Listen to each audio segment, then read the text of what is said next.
How's it going, everyone? It's Caleb Lumberty here, and today we are talking about another video game on the Game Boy Advance. Today we are talking about Tom and Jerry, The Magic Ring. Now, this was a movie that I watched quite a few times growing up because it was a made-for-TV movie that was almost always on TV whenever I was homesick from school. And I watched it quite a few times, and I thought it was an okay movie. I thought it was pretty decent, and I was surprised to see that there was a video game for it, and I think they took the right direction with this video game. I think this is the best direction to take a Tom and Jerry video game because this is a beat-em-up game, you know? It's going around, you can pick either Tom or Jerry, and you go through some levels and you beat up a bunch of other animals that are all trying to attack you, from stray alley cats to spiders running at you. There's some clowns that are like launching monkeys out of cannons in some levels.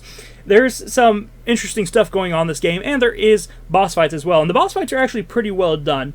But while I do like the beat-em-up areas of this game, I think the beat-em-up stuff is pretty cool and pretty well done, and I think that the actual boss fights are pretty well done also. There's one thing I don't like about this game, and that's that they tried to mix in platforming with this beat-em-up style.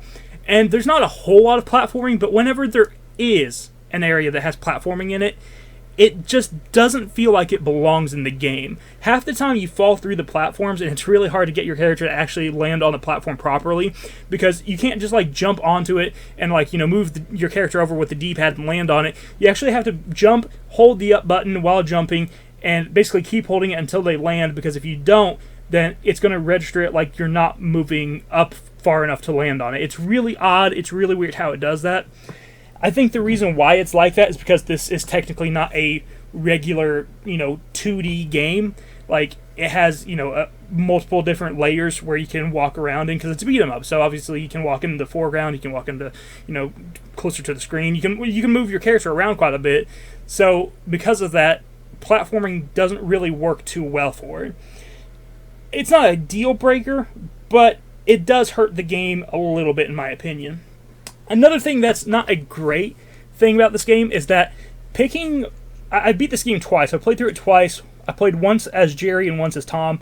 And if you pick Jerry to start with, the game is actually more difficult because of one of the halfway point boss fights.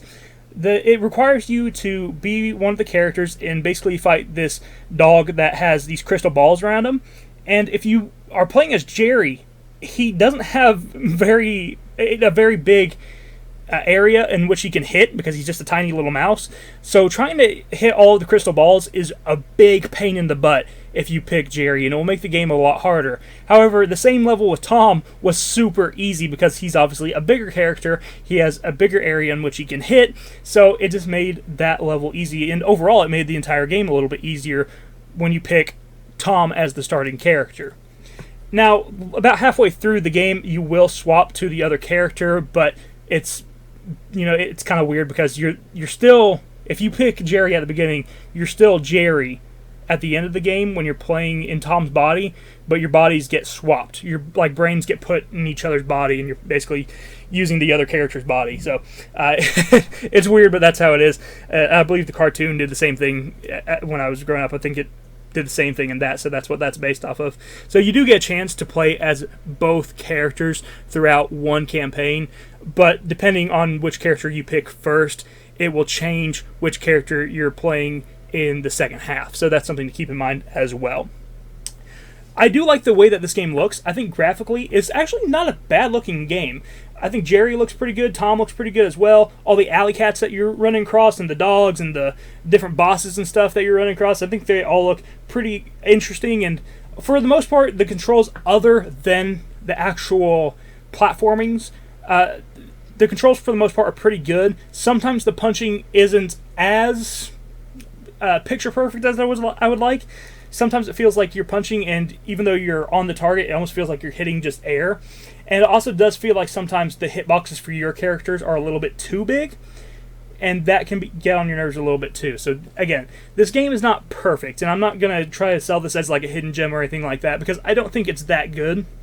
I just think that this game is okay, and if you're willing to put up with the some of the frustration that this game has, it does have a nice feel to it. It does have quite a bit of charm to it because, if you like Tom and Jerry, you're probably going to like this. I mean, a Tom and Jerry beat 'em up game is a cool idea, and it does have some cool things that it does with that idea.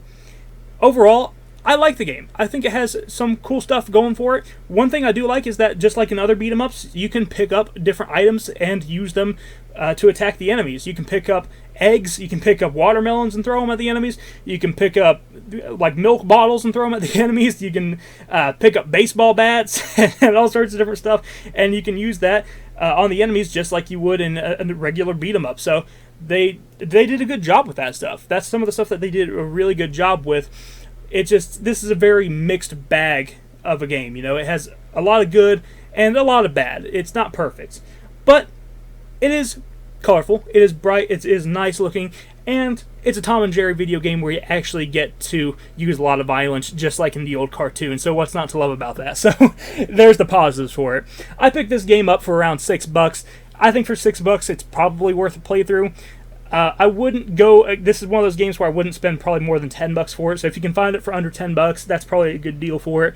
But I wouldn't go crazy trying to find this game. It's not that good, but it is another beat 'em up for the Game Boy Advance. So if you just want a beat 'em up game for it, this is an okay beat 'em up game. Thank you guys for watching. I hope you enjoyed this video. If you did, hit the like button, subscribe button down below, and I'll see you in the next video. You have a wonderful day. Bye bye.